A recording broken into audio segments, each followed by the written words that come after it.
e isto é um tema que eu tenho estado a pensar, Romanos 6:23.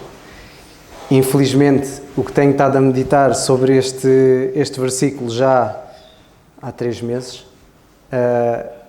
a pensar, e o nosso irmão José, da última vez que falou, deu um mote muito importante, uma entrada que eu depois comecei a tentar escrever, mas a verdade é que depois, ao meditar nestas passagens, relativamente a este versículo, e passagens que falam também acerca do que o Senhor fez por nós e da nossa condição, comecei a escrever e não saiu nada do que eu estava a pensar antes.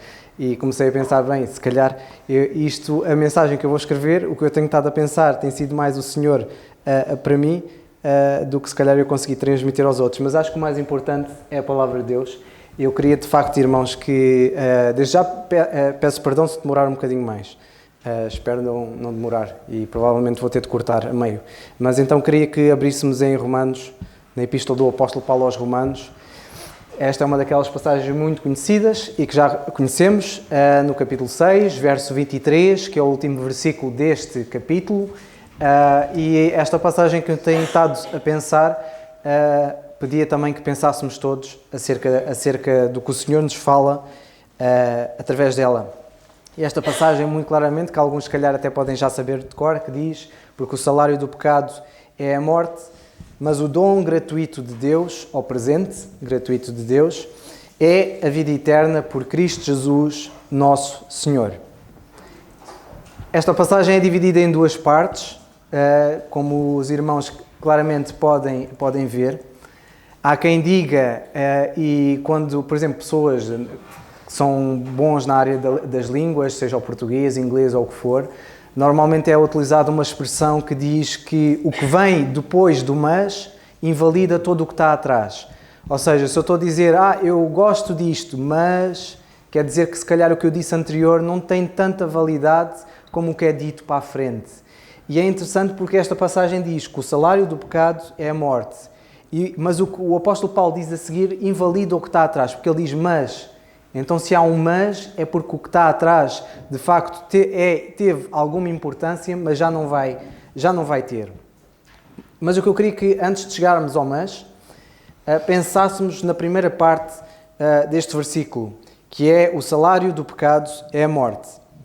E eu não sei se tu já abriste os olhos acerca deste tema, ou se já pensaste acerca disto. Eu já pensei, há muitos anos atrás. Quer dizer, se calhar não é muitos anos, para mim se calhar são muitos, mas para quem tem mais, se calhar, de 40 ou 50, 20 anos atrás, se calhar não é muito. Mas para mim, que tenho um pouco mais, acho que é muito. E a verdade é que esta passagem mostra uma coisa clara. Devemos pensar, e cada um que aqui está e que vai ouvir-nos em casa tem de pensar, é que um dia tu vais morrer.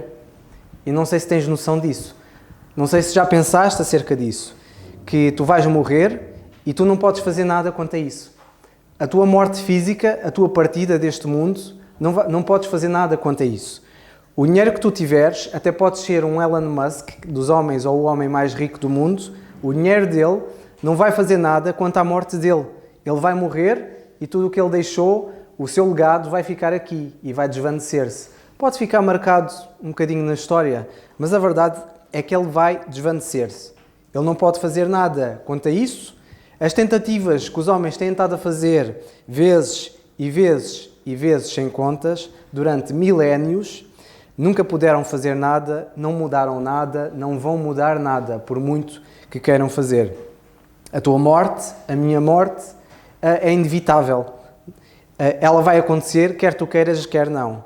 Quer tu já tenhas pensado acerca disso, até ou não. Quer tu já tenhas tentado fazer alguma coisa acerca da tua morte, a verdade é que tu vais morrer. Não podes fazer nada, as tentativas que fizeres não vão dar em nada.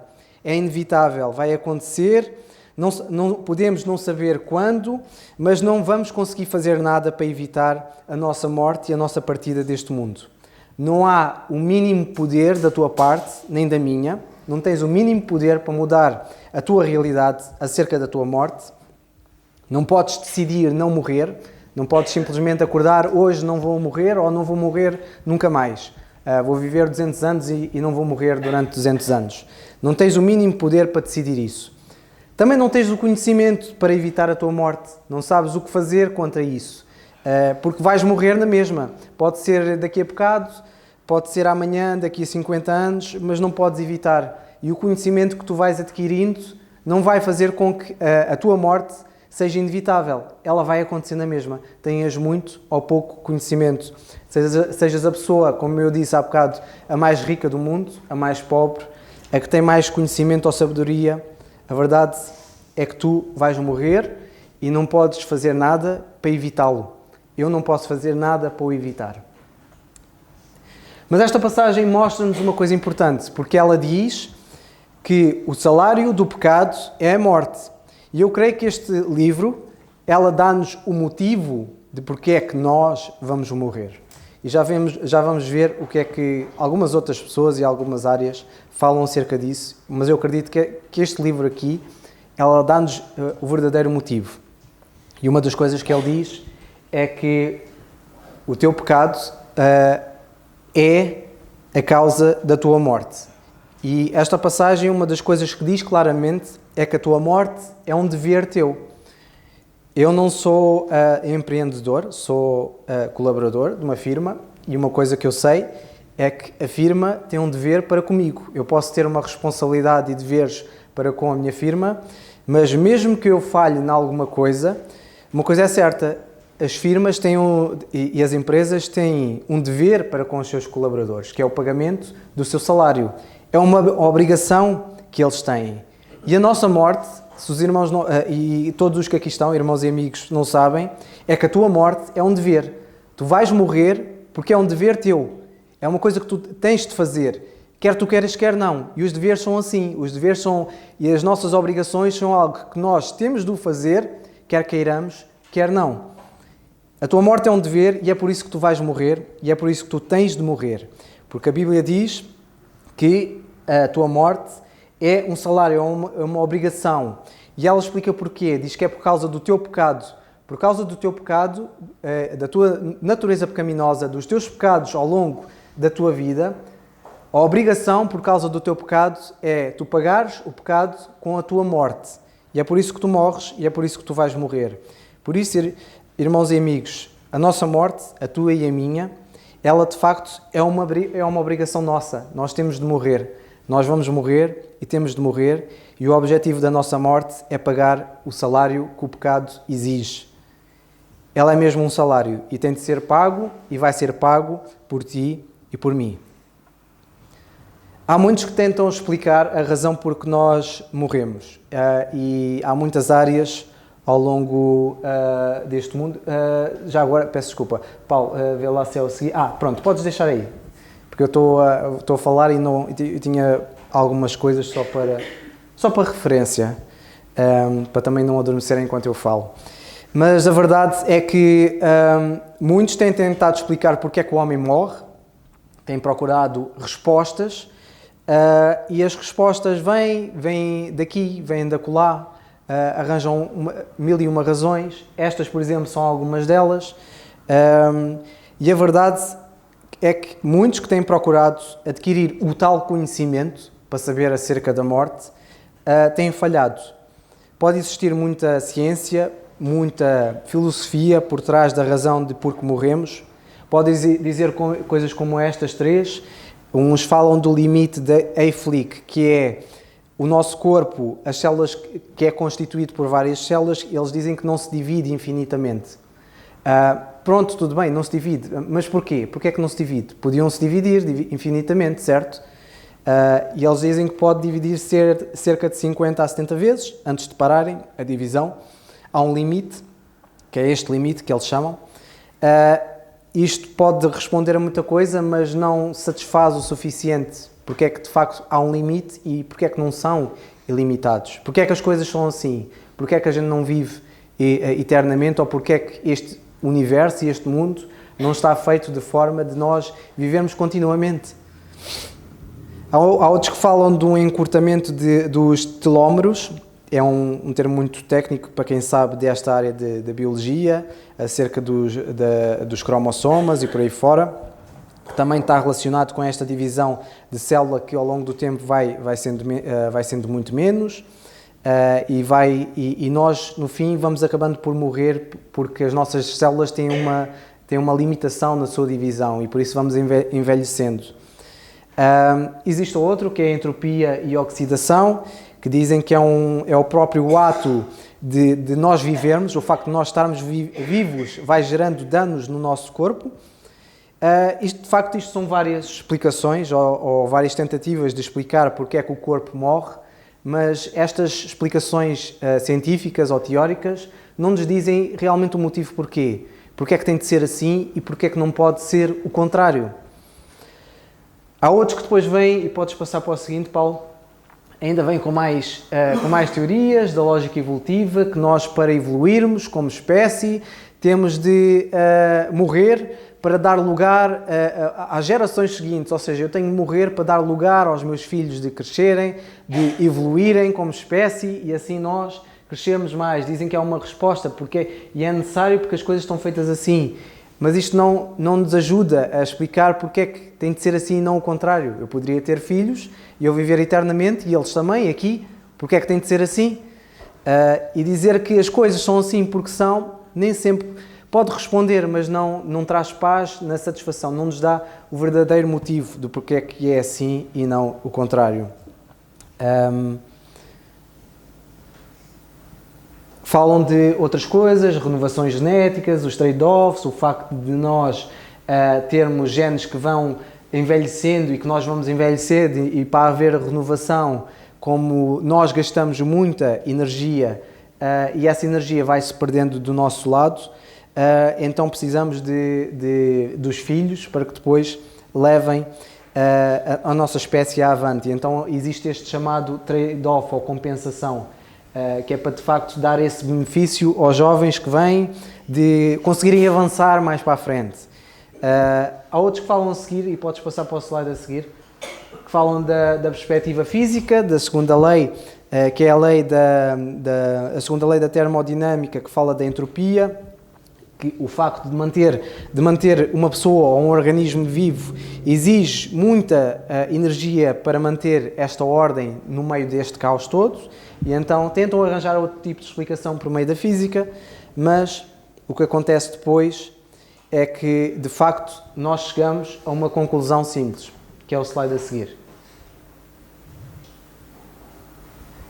A verdade é que isto pode responder a muita coisa, mas no fim vamos ficar com uma mão cheia de nada. É nada, porque pode tentar responder porque é que vamos morrer, mas não nos diz o verdadeiro motivo. Porque é que é assim? Porque é que não é o contrário? Porque é que não pode ser? E eu creio que este livro de facto responde a isto claramente. Acho que dá-nos o verdadeiro motivo. E aquilo que nós vimos anterior pode ser uma explicação mais técnica de como é que as coisas, porque é que nós morremos, de como é que nós morremos, mas a verdade é que este livro diz a verdadeira razão, que é por causa do pecado. Porque se não fosse o pecado, o nós vivermos eternamente seria um outro tipo de explicação técnica, porque é que seria assim. A ciência pode de facto explicar de como é que nós vamos morrer, e estas são várias explicações, mas o motivo por trás disso, a verdadeira razão, é por causa do nosso pecado. E a verdade é que se nós não formos por este livro, se formos procurar de outras formas, posso-vos dizer que vão chegar com uma mão cheia de nada. É uma mão cheia de nada porque estas explicações naturalistas não nos vão de facto chegar ao verdadeiro motivo. O como não satisfaz a razão porquê. Eu podia, por exemplo, meter a aquecer aqui uma chaleira, a ferver água e dizer-vos porque é que a água está a ferver. Porque ela está a ferver, porque ela chegou ao ponto de fervura, quando atinge ali os 100 graus, e estou-vos a explicar o como é que a água está a ferver. Mas não vos estou a dizer o verdadeiro motivo, que seria eu estar a ferver a água para, por exemplo, fazer um chá ou fazer um café. Esse é o porquê das coisas, não é o como. E a ciência, de facto, e a ciência quer dizer conhecimento, o conhecimento humano, pode tentar perceber o como, mas não vai satisfazer e não nos vai trazer o verdadeiro motivo. A filosofia e há outras ideologias e religiões, sinceramente, não têm dado grande ajuda. E vamos comparar até duas personagens acerca disto, se tivermos tempo. Muito pelo contrário, muitas vezes têm agravado mais o problema. Têm trazido mais outros E o homem não tem chegado à conclusão e tem ficado com uma mão cheia de nada e chegam a becos sem saída. Ainda que haja muitas respostas, e há muitas respostas, sinceramente as explicações não são satisfatórias. E quando eu procurava em jovem acerca disto, e ia estudando até mais, percebia que estas explicações explicavam como, mas elas não traziam paz e não traziam a realidade das coisas. Porque tu e eu vamos morrer na mesma, e se procuras uma resposta de porque é que existe algo em vez de nada, porque é que as coisas são assim e não o contrário, porque é que nós temos de viver se calhar no máximo 70, 80 anos, há quem chega ali aos 120, com muitos problemas, mas a verdade é que mesmo que estenda a sua vida até aos 120, vai morrer na mesma. Porque é que nós temos de facto morrer e como é que vai ser a eternidade? E o conhecimento humano não nos tem trazido nada mais sem ser uma mão cheia de nada. Porque a verdade é que tu vais morrer e quando morreres não vais voltar. Até agora eu só conheci, pelo menos através deste livro, eu conheço um que voltou verdadeiramente e que por causa dele outros também voltaram. Mas este que voltou, o Senhor Jesus Cristo, que nós vemos que nós temos a vida eterna por Ele, este foi o que verdadeiramente voltou. E voltou para não morrer mais. Mas nós não. Fora Ele, qualquer homem que tenha, mesmo que tenha sido revivido, a verdade é que mais tarde morreu e nunca mais voltou. Por exemplo, o meu avô morreu há cerca de 4 anos e quando ele morreu, nunca mais voltou. Eu sei onde é que está a campa dele, posso ir lá ver e sei que ele continua lá.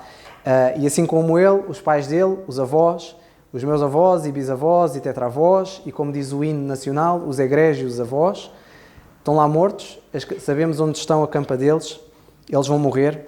Morreram, assim como nós vamos morrer, e nunca mais vão voltar. E na minha opinião, o conhecimento humano e as várias religiões continuam sem dar uma explicação satisfatória, porque independentemente do como, que eles dizem o como, a verdade é que nós e outros que morreram, vamos morrer e não voltaremos mais. E isto fala de outro tema que é a morte, de facto, tem trazido dores de cabeça. Podes passar para o seguinte. A morte tem trazido, de facto, estas dores de cabeça, desde que nós aqui estamos. Viemos nós do nada e voltamos para o nada? Há muita gente que acha que sim. Se falarem com pessoas que dizem que Deus não existe, que para mim não faz sentido, mas se falarem com pessoas que dizem que Deus não existe, dizem que viemos do nada e vamos voltar para o nada. E eu, normalmente, na minha cabeça vem sempre que o Deus destas pessoas é o nada. Porque se vieram do nada e vão para o nada, vão se juntar com o seu Criador, porque o Criador de muitos parece que é o nada que gerou tudo isto e que no fim tudo isto vai morrer, vai desaparecer e vai voltar para o nada. Então o nada é o Deus pagão deste universo e que parece que tem controle sobre tudo isto. E de facto, se voltamos para o nada, irmãos, e se de facto se viemos no nada e se vamos para o nada, a nossa vida é nada. Ela não faz sentido, é morrer e mais nada. A nossa vida tem tanto propósito e tem tanto sentido como tem de uma formiga, de um inseto. Porque, assim como um inseto pode ter uma vida mais curta e nós ter uma vida um bocadinho mais longa, a verdade é que no fim vamos todos para o nada. A nossa vida não tem propósito, não tem sentido. O investigarmos porque é que morremos não vai trazer mais nada. Porquê? Porque o conhecimento vai morrer connosco. Quando nós desaparecermos todos, o conhecimento desaparece. Vai tudo para o nada. Não há sentido. Não vai fazer a mínima diferença continuarmos a estudar o que é que seja. Não faz a mínima diferença de vivermos para o que é que seja. Porque nós, quando morrermos e se vamos para o nada, nem sabemos o que isso nada é. O que nada é. Não sabemos o que isso é. As memórias, a história, nós não levamos nada. Nada disso. Vamos morrer, vamos para o nada. Todo o universo, que há muitos que dizem que o universo também vai morrer e depois daqui a 6 trilhões ou 6 trilhões e mais 8 trilhões de anos, que depois vai simplesmente ser um vazio. Dizem que vai ser nada. Ou seja, o universo está condenado a voltar para o nada, de onde veio. E se de facto é assim, estas explicações são nada. as explicações não fazem diferença, a mínima diferença na tua vida, na minha. O ir ao médico não vai fazer diferença nenhuma. O trabalhar simplesmente para comer o pão da manhã não vai fazer diferença, porque simplesmente estamos a tentar prolongar o inevitável. Porque se vamos morrer e vamos para o nada, não faz diferença. Viver mais um dia para quê? Ou viver mais 100 anos para quê? O fim de todos vai ser o mesmo. E eu sou sincero, estas coisas incomodavam, mas incomodavam mesmo a sério. Incomodavam, e eu pensar nelas e que de facto se a realidade é mesmo isto, que nós viemos do nada e vamos para o nada, não há sentido na minha vida, não há propósito, a única coisa que há é um vazio ou tentar simplesmente deixar andar. Quando morrer, mas enquanto não chegar lá vou simplesmente viver a minha vida, e quando lá chegar talvez entre em desespero e morra. E morra assim, desesperado. E a vida de muita gente é assim, infelizmente, com medo da morte. Muitos vivem, e espero que convosco não seja assim, não vivam com este medo, e a Bíblia fala disso, fala de que o Senhor Jesus, eu estava aqui a tentar pensar, a lembrar da passagem, que Ele tinha morrido para libertar-os com medo da morte, se não me engano. Pedi ali ao Paulo, olha Paulo, se conseguires encontrar, diz-me, como eu não tenho anotado e vem-me agora de cabeça. E o Senhor Jesus de facto veio para isso. A razão por que Ele ressuscitou é de facto para isso, para tirar-nos este medo que nós temos, porque nós não conhecemos o que vinha antes. Eu não sei o que é que vinha antes, e eu até, para ser sincero, eu pensava que quando eu nasci e antes de eu nascer, eu pensava que a vida era a preto e branco, por causa do que via na televisão, nos filmes. Ainda passava assim umas coisas a preto e branco, e eu pensava às vezes, será que a vida quando eu nasci era a preto e branco e eu agora nasci e agora as coisas são a cores? Mas afinal não, era só a televisão. E é curioso porque esta falta de conhecimento do que era antes e do que vai a ser depois vai mudando. Vai mudando enquanto aqui estamos, mas a realidade é que se há nada antes e há nada depois, a nossa vida e a nossa morte, que é inevitável, não tem qualquer tipo de sentido. O que fazemos aqui não faz sentido, mesmo que tu tentes dar significado à tua vida. Há muita gente que tenta dar significado à sua vida. Diz, eu faço coisas boas porque eu estou a fazer para mim, porque eu quero de facto, para mim é bom fazer coisas boas ou boas ações aos outros. Mas a verdade é que, independentemente do sentido que tu dês à tua vida, do sentido que eu dê à minha vida, se o fim é morrer e nada, então o sentido que tu deste também não tem sentido, não faz nada, não vai fazer o mínimo de diferença. O tu seres uma pessoa, tentar ser uma pessoa perfeita ou boa, ou ser um Hitler, ou ser um Stalin, não vai fazer a mínima diferença, porque no fim o destino de toda a gente, seja individual, seja como sociedade, seja como espécie, o que for, é nada, é morrer. Morrer e acabou. No fim não vais levar nada contigo. E se de facto no fim é nada, nem recordações levas, não vais levar recordação nenhuma.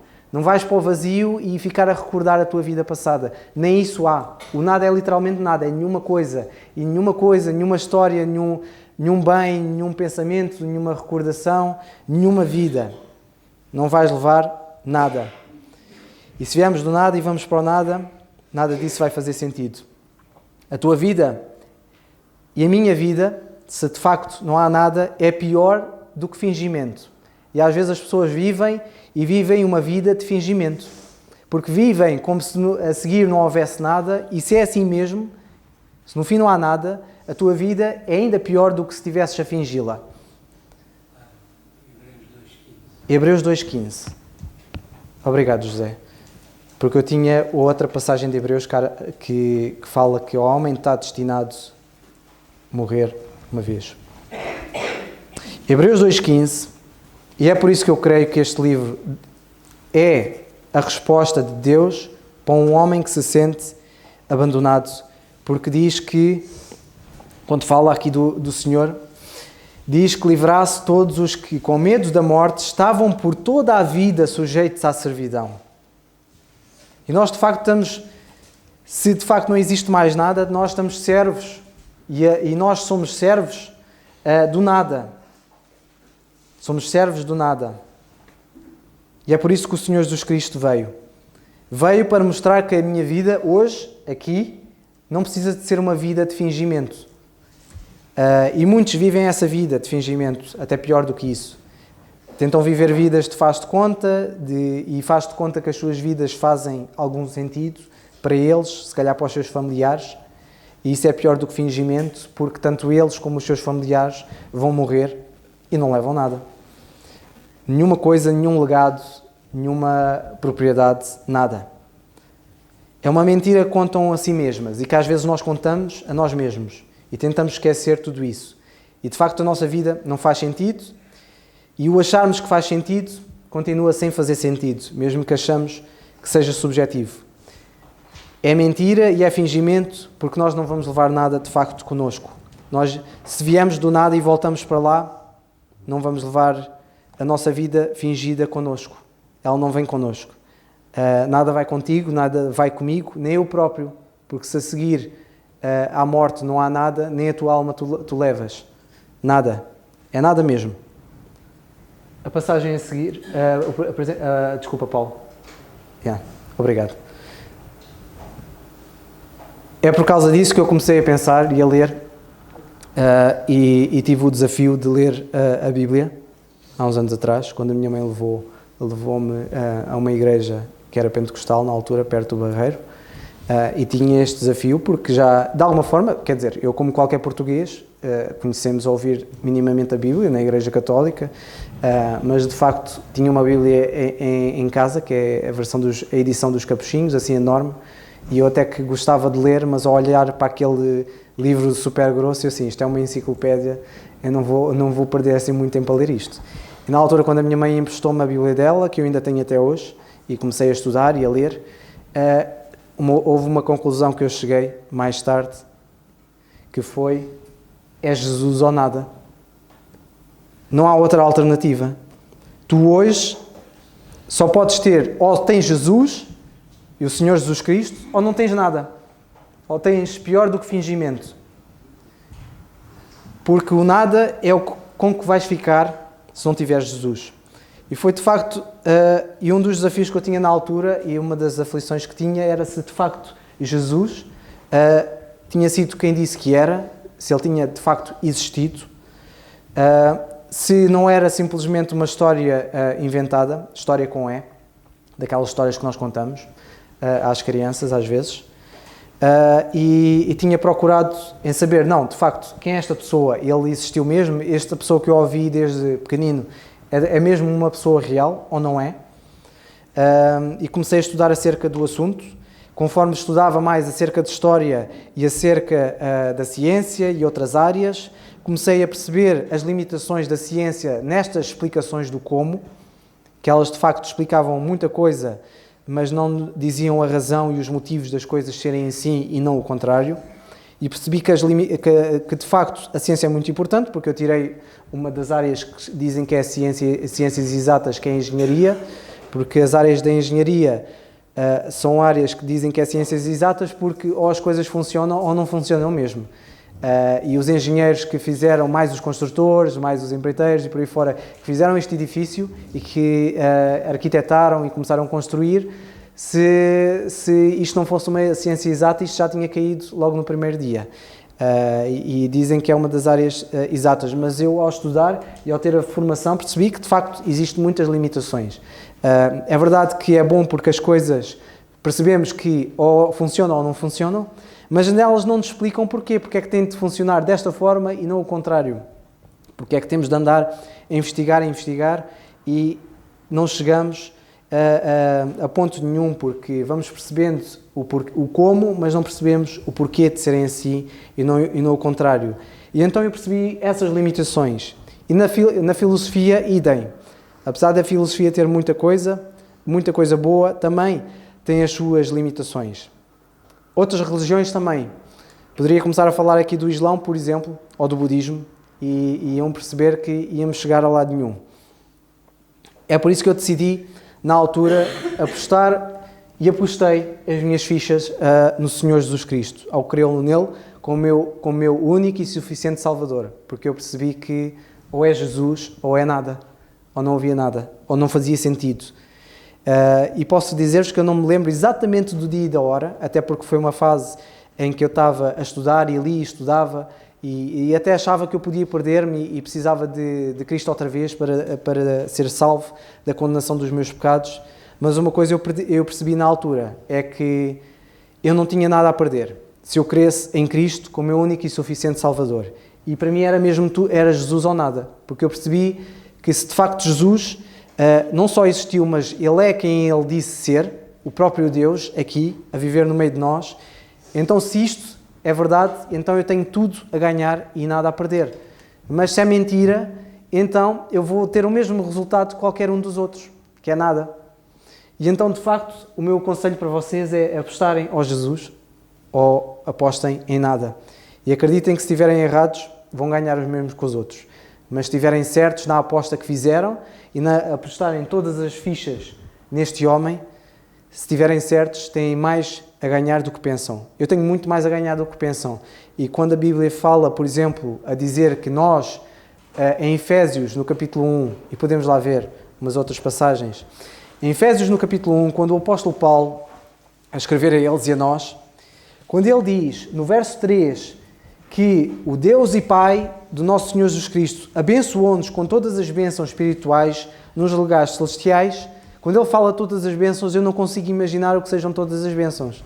Às vezes nós pensamos que é ter uma casa enorme, um palacete, ou um palácio, ou um castelo, ter uma ilha, ou o que for, ou ter todas as riquezas no mundo. Aqui todas as bênçãos é muito mais do que isso. Nós não conseguimos imaginar o que são todas as bênçãos. E de facto é tudo ou nada com Jesus. É literalmente tudo ou nada, porque o apóstolo diz que nós temos todas as bênçãos espirituais.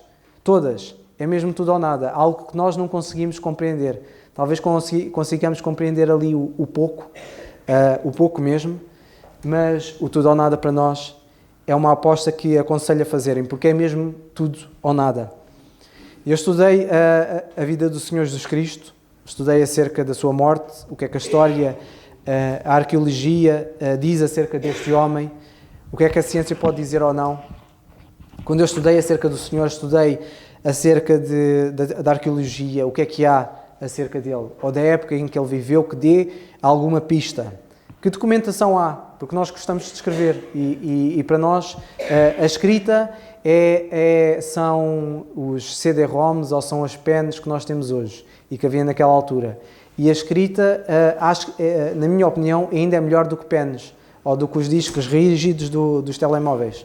Os telemóveis têm ali as memórias, mas as memórias dos telemóveis, se deixarem passar 100 anos, as memórias desaparecem. Mas os documentos normalmente escritos em papel, até agora posso-vos dizer que é a melhor tecnologia que o homem alguma vez teve, que é o papel. Porque o papel permite que tudo o que seja documentação, tudo o que seja memória, passe ao longo de séculos e até milénios. Eu, na altura, estudei que documentos é que havia, quantos documentos há, que relatos há, que pessoas tiveram com Jesus, para eu perceber quem ele era. E se de facto era mesmo assim. As pessoas que escreveram, ou os que estiveram próximos de pessoas que presenciaram esses acontecimentos, quão próximos desses acontecimentos as pessoas estavam lá. O que as pessoas escreveram, quão próximo foi do que aconteceu. Sobre as pessoas que escreveram, essas pessoas estavam mesmo presentes ou eram pessoas que conheciam outros que estavam presentes nesses acontecimentos? Ou até sobre outros, porque se Jesus foi quem disse ser, se ele teve o impacto que teve na história, ao ponto de dividi-la ao meio, que nós hoje dizemos que vivemos em 2026 depois de Cristo, há muitos que já tentam mudar a história e dizem depois da Era Corrente, e se nós perguntarmos qual é que é a origem da Era Corrente, a origem da Era Corrente é o Senhor Jesus Cristo, podem ter mudado o nome, mas ele continua a ser a pessoa que impactou e dividiu a história ao meio, antes e depois dele. E se ele de facto teve este impacto, será que houve mais pessoas que nunca conheceram Jesus, que nunca conheceram os apóstolos, que nunca conheceram irmãos que estiveram com os apóstolos, que escreveram alguma coisa sobre Jesus? Será que eles conheciam? Será que a fama de Jesus tinha chegado a tão longe ao ponto de eles saberem acerca dele? E foi então que ao estudar e ler a Bíblia, e ao estudar e ler e continuar a estudar mais, que fui percebendo o porquê não só da vida, mas principalmente acerca de Deus, perceber quem Deus é, porque é que Deus é importante, porque é que Deus, de facto, importa-se connosco. E o facto de muitos não perceberem minimamente quem Deus é que falham nas questões iniciais acerca da vida. E não perceberem quem de facto Deus é e quem Jesus é. E até pior, muitos que rejeitam Deus e que rejeitam o Senhor Jesus ativamente, muitos desses não percebem quem Deus é, mas não percebem minimamente quem Deus é. E há um mínimo. Alguns chegam ao mínimo de dizer que é nada, que Deus é nada, porque viemos do nada e vamos para o nada, então esse é Deus, porque controla tudo isso. E o perceber minimamente quem Deus é e quem é Jesus vai nos ajudar a perceber porque é que eu tenho de morrer, porque é que a minha morte é uma partida deste mundo, porque é que a minha morte é o pagar de um salário, que é o salário do pecado, porque é que tudo isso é importante, porque é que tem de ser assim. E eu creio vivamente que este livro, de facto, dá-nos a resposta. Antes de terminar, queria só dar uma outra passagem, que é na Epístola do Apóstolo Paulo aos Hebreus, que, se não me engano, é o verso 10. Eu ia continuar, mas estamos já perto da hora. Porque para mim esta passagem, se não me engano, é Hebreus 10. Deixem-me ver. Desculpa, José. 10. Se não me engano é o 10. Capítulo 10, o verso... Peço desculpa, porque eu tinha anotado e agora perdi-me nas notas. Será que eu tinha ali? Num slide atrás. Podes passar, Paulo, nos slides atrás. Peço desculpa. Eu tinha Hebreus 10, se não me engano. Ou era 9? Ou era 9:25? 9:27, exatamente. Normalmente é que elas fazem ali muito perto. Esta é uma daquelas passagens que também levou-me a pensar porque é que as outras religiões e filosofias falham. Porque se forem ao budismo, aos hinduísmos e por aí fora, dizem que nós morremos e reencarnamos várias vezes. E muitos dizem que há pessoas que dizem lembrar-se dos seus antepassados, porque eram os antepassados que morreram e reencarnaram nessas pessoas. E para mim não é verdade, porque essas pessoas, se fosse assim mesmo, lembravam-se de muitos mais detalhes do que simplesmente uma ou outra coisa, que devem ter ouvido de outros familiares dizerem. Eu, por exemplo, quando era mais novo, familiares do lado da minha mãe diziam que eu era parecido com o meu bisavô, às vezes no jeito de estar ou no jeito de falar, e que para mim não me dizia nada, porque eu não podia ser parecido a alguma coisa, mas não era de certeza esse bisavô reencarnado, porque se fosse eu lembrava-me de alguma coisa, mas não me lembro de nada, então não poderia ser. E normalmente as pessoas acham isso, pensam que nós reencarnamos de alguma coisa, o que por si só tem muitas falhas em muita coisa, mas esta passagem para mim explica tudo, porque ela diz que aos homens está ordenado morrerem uma vez, vindo depois disso o juízo. Nós só morremos uma vez, não há volta a dar. Eu sei que às vezes tentamos esquecer tudo isso e pensar que eu talvez tenha uma segunda oportunidade e talvez volte aqui. Alguns acham que voltam como insetos, que ainda é pior. Outros que acham que ainda se calhar voltam como pessoas ou animais. Mas a palavra de Deus é clara. Quando tu morreres e eu morrer, vai ser uma vez e não há volta a dar. Não vamos voltar atrás, não há segundas oportunidades e podes tentar procurar que as tuas tentativas de procura vão ser em vão. Por isso, irmãos e amigos, queria que pensássemos realmente na morte e que a nossa morte de facto é um dever nosso, é uma obrigação, é um salário que nós temos de pagar e que nós não temos o dinheiro para o fazer, porque de facto nós não temos duas vidas, só temos uma. É por isso que este salário é pago uma vez, Mas de facto há uma segunda oportunidade, e a segunda oportunidade, e terminamos com isto, que ainda naquela passagem, Romanos 6, 23,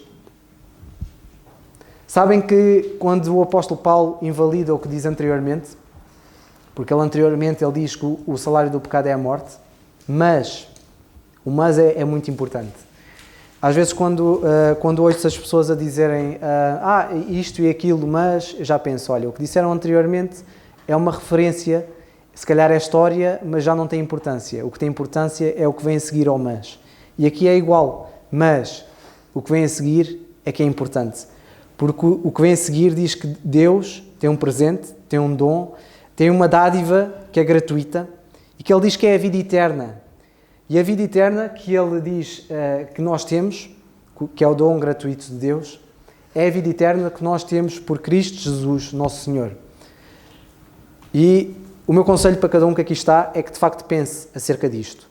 Pense que a única alternativa que nós temos, e que o apóstolo Paulo também fala nisso em 1 Coríntios, eu disse que ia terminar agora, mas queria mesmo terminar com 1 Coríntios, porque o apóstolo Paulo, quando escreveu aos Coríntios acerca da ressurreição, que puseram em causa, no capítulo 15, Paulo, é uns slides a seguir, capítulo 15, a menos que encontrem mais rápido do que eu.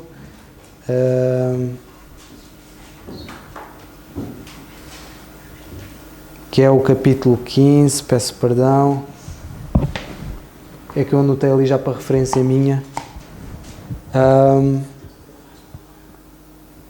Ok, já me encontrei. Paulo, acho que também entretanto já meteu, acho que já passaste.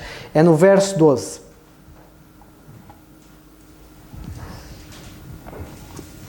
Vamos pelo verso 9. Ele diz, verso 10. Mas pela graça de Deus eu sou o que sou, e a sua graça para comigo não foi vã. Antes trabalhei muito mais do que todos eles. Todavia, não eu, mas a graça de Deus que está comigo. Então, ou seja eu, sejam eles, assim pregamos e assim haveis crido. Ora, se prega que Jesus Cristo, ou que Cristo, ressuscitou dos mortos, como dizem alguns dentre vós, que não há ressurreição dos mortos. E, se não há ressurreição dos mortos, também Cristo não ressuscitou. E agora a parte mais importante, se Cristo não ressuscitou, logo é vã a nossa pregação. Se Cristo não ressuscitou, isto que eu vos estou a dizer é vão. Não tem efeito nenhum, não é verdade. É loucura. Vã é a nossa pregação e também é vã a vossa, a minha e a vossa fé. De facto, irmãos e amigos, é Jesus ou nada. Porque se estamos aqui e se Jesus de facto ressuscitou, e ressuscitou para nós termos esta segunda oportunidade de que depois da nossa morte nós vamos ter acesso à vida eterna. E a vida eterna que Deus dá é única e exclusivamente pelo Senhor Jesus Cristo. E é por isso que o apóstolo Paulo, ao carcereiro de Filipos, em Atos 16, 32, 31, 32, ele disse a ele, crê em Jesus Cristo e serás salvo. E a minha exortação a cada um que aqui está, que ainda não creu, que possa crer em Cristo. Porque se não crer em Cristo, quando partir deste mundo, é mesmo nada. Até é pior, porque a Bíblia, quando fala do inferno e diz que o nosso destino é ir para lá, por causa do nosso pecado, o inferno é algo terrível, porque lá a única coisa que não vai haver, que nós temos aqui, lá não vai haver graça, lá não vai haver misericórdia, a única coisa que há no inferno é a ira de Deus. E é isso que todos os que estão lá no inferno mudaram de localização, e a localização foi daqui para lá. E o meu desejo é que cada um que aqui está não vá para lá, para esse lugar terrível. E posso-vos dizer que se o inferno não existe e existe nada, eu acho que nada ainda é pior. Eu não sei qual dos dois é pior. E acho que não há critério, nós não conseguimos medir. O inferno ou nada, não há medição que seja. Mas, de facto, nós temos acesso à vida eterna e podemos estar com Deus eternamente no céu. Foi aí que eu apostei as minhas fichas e é aí que eu aconselho a cada um que aqui está, aposta as suas fichas em Cristo e creem nele como seu único e suficiente Salvador. Que o Senhor nos ajude e nos abençoe e possamos de facto partir para casa a pensar nisto e no que temos de realmente de apostar as nossas vidas. Que o Senhor nos abençoe.